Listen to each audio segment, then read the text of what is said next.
3 juta penduduk, berarti mempunyai sejarah yang sangat banyak. Salah satu sejarah itu ada di Museum Sultan Mahmud Badarudin II ini, di mana bangunan ini telah berumur lebih dari 60 tahunan dan mempunyai ciri khas Belanda dengan tangga yang setengah melingkar dan mempunyai 2 lantai.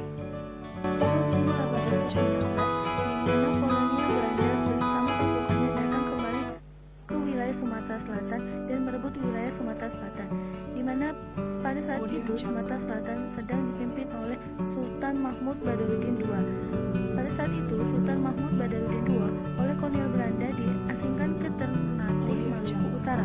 Tidak hanya itu saja, pasukan Belanda melakukan perpajakan yang semena-mena terhadap masyarakat Sumatera Selatan dan menghancurkan istana kesultanan di Sumatera Selatan.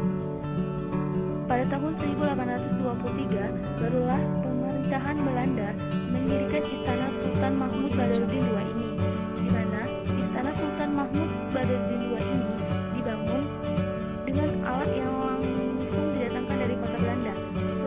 Setelah bangunan ini selesai, bangunan ini sendiri pun ditempati oleh kolonial penting dari kota Belanda. Di zaman pemerintahan Belanda yang mengambil pajak kepada masyarakat secara semena-mena, kemudian pajak tersebut digunakan untuk membangun Istana Sultan Mahmud Badarudin II ini. Istana Sultan Mahmud Badarudin II ini sebenarnya dikuasai atau ditempati silih berganti kadang oleh Belanda dan kadang oleh Jepang. Istana Sultan Mahmud Badarudin II ini kemudian akhirnya diserahkan ke pemerintahan kota Palembang.